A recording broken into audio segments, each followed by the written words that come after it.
मित्रों, आज मैं कांग्रेस पार्टी की भी बात करना चाहता हूं। कई साल से कांग्रेस पार्टी चुनाव नहीं जीतती है कई जगह पे, और अभी अभी उनको मालूम पड़ गया है कि चुनाव जीतना तो अब असंभव है, तो चुनाव की प्रक्रिया को ही कलुषित कर दो, बदनाम कर दो। इसलिए कांग्रेस के प्रमुख नेता, विपक्ष के नेता राहुल गांधी जी ने अपनी हार को छिपाने के लिए कभी ईवीएम, कभी वोट चोरी, कभी मतदाता सूची, कभी एसआईआर, ये सब कीचड़ उछाड़ने का प्रयास कर रहा है। मगर मैं आज कांग्रेस पार्टी को कहने आया हूं कि हम तो 14 से आए हैं, हम तो 2014 से शासन में आए हैं। तमिलनाडु में 1967 से आपका कोई सीएम नहीं बन पाया, ये सभी वोट चोरी थी क्या? पश्चिम बंगाल में 49 साल से आपका सीएम नहीं बना है, वो सभी वोट चोरी थी क्या? सिक्किम में 82 साल से आपका 42 साल से आपका सीएम नहीं बना है, बिहार में 36 साल से नहीं बना है, गुजरात में 30 साल से नहीं बना है, ओडिशा में 26 साल से नहीं बना है, नागालैंड में 23 साल से नहीं बना है, महाराष्ट्र में 12 साल से नहीं बना है।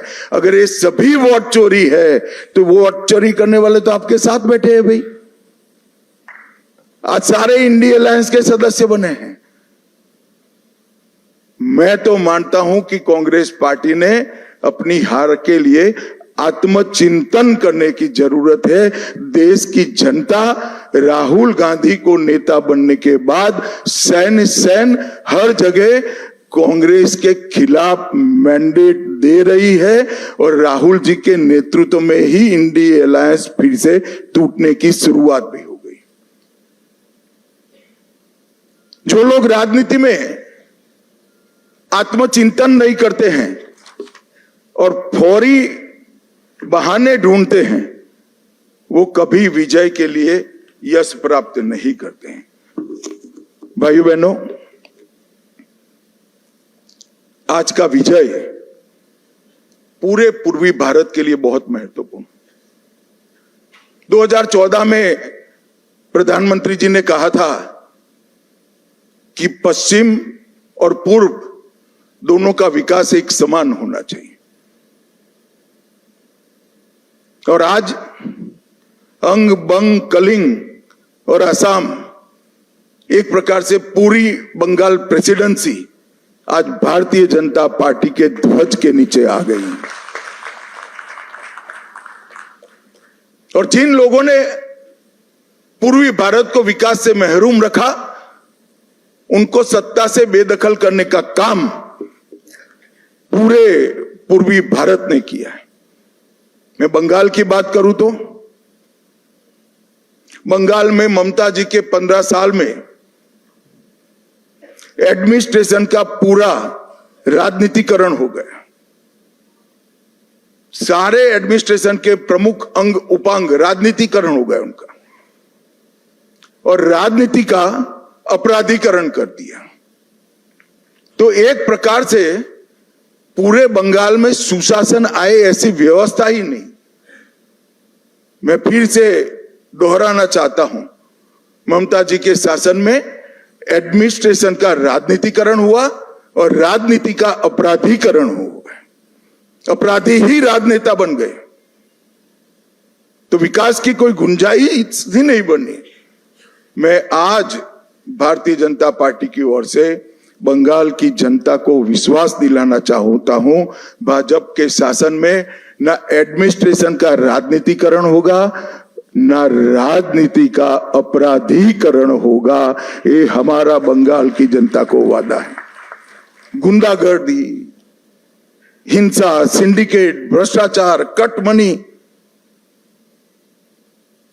ये जो त्रास था बंगाल की जनता पर, हमारे नए मुख्यमंत्री के चार्ज लेते ही कुछ ही महीनों में ये सारा समाप्त हो जाएगा और बंगाल के किलोमीटरों दूर, सैकड़ों किलोमीटर दूर तक होगा। आधुनिक खेती बंगाल तक पहुंची ही नहीं है। इंडस्ट्रीज बंगाल से भाग गई है। इंफ्रास्ट्रक्चर डेवलप करने का विजन ही नहीं है और महिला सुरक्षा और नागरिक सुरक्षा पाताल तक नीचे पहुंच गई है। ये सारे मुद्दे भारतीय जनता पार्टी ने अपने संकल्प पत्र के अंदर लिए हैं और मुझे विश्वास है कि भाजपा सरकार मोदी जी के नेतृत्व में ये डबल इंजन की सरकार बनकर दिन दूनी रात चौगुनी बंगाल को प्रगति की दिशा में ले जाएंगे। घुसपैठिया मुक्त बंगाल, सुरक्षित महिला और सुरक्षित जनता, ये हमारा वादा है। और मित्रों, आज मैं इतना ही कहना चाहता हूं कि हमने बंगाल के आर्षद्रष्टाओं ने जो सोनार बांग्ला का संकल्प और स्वप्न देखा है, हम सबकी जिम्मेदारी है कि हम सोनार बांग्ला को जमीन पर उतारने के लिए अपना सबसे अच्छा परफॉर्मेंस बंगाल की जनता को दें। भारत सरकार बंगाल के विकास के लिए ढेर सारे प्रयास करती रही। मोदी जी लोकप्रिय हो जाएंगे ये डर से दीदी ने होने नहीं दिया। आज बहुत समय के बाद एक दिन आया है कि नीचे भी कमल है, ऊपर भी कमल है। अब विकास को कोई नहीं रोक सकता। और फिर से एक दिन गोपाल कृष्ण गोखले का जो वाक्य है वो सच साबित होगा। बंगाल आज जो सोचता है, भारत कल सोचता है। ऐसा बंगाल का निर्माण करने का जिम्मेदारी हम सबके सिर पर देश की जनता ने रखी है। मैं एक विशेष उल्लेख करना चाहता हूं। कला, साहित्य और संस्कृति, पूरे भारत की पहचान बंगाल से होती थी। हमारा पूरा प्रयास रहेगा कि कला, साहित्य, संस्कृति और शिक्षा, इस सभी क्षेत्रों में बंगाल देश का नेतृत्व करें। हमने एक बहुत छोटा सा वादा किया है कि जैसे पुणे में फिल्म इंस्टीट्यूट है, ऐसे हम यहाँ पर तख्ते के लिए मतलब थिएटर के लिए एक ट्रेनिंग इंस्टीट्यूट बनाएंगे जो दुनिया भर के थिएटर को ताकत देगा। मित्रों, ये हमारा एक छोटा सा जेस्चर हमारी सरकार की दिशा बताने के लिए, इसके परिचय के लिए बहुत महत्वपूर्ण है। मैं आज फिर से एक बार नरेंद्र मोदी जी की ओर से, हमारे पार्टी के राष्ट्रीय अध्यक्ष नितिन नवीन जी की ओर से और भारतीय जनता पार्टी के करोड़ों कार्यकर्ताओं की ओर से बंगाल की जनता को मनपूर्वक धन्यवाद और प्रणाम करता हूं और शुभेंदु भाई को बहुत बहुत शुभकामनाएं देता हूं कि आप सफल होइए और बंगाल के जनता के पूरी आकांक्षाओं को, आशाओं की पूर्ति का आप माध्यम बनिए। शुभेंदु को मैं लंबे समय से जानता हूं, संघर्षशील व्यक्ति है शुभेंदु जी। एडमिनिस्ट्रेशन को भी देखा है और टीएमसी के दूषणों को भी देखा है। यहाँ पर सुशासन देने में हमारी टीम के साथ शुभेंदु जी सफल हो गए, इसका मुझे पूरा विश्वास है। और उन्होंने जो संघर्ष किया है वो संघर्ष आज परिणाम लाया है। हमारे 321 से ज्यादा कार्यकर्ताओं ने जो बलिदान दिया है, आज उसका परिणाम मिला है।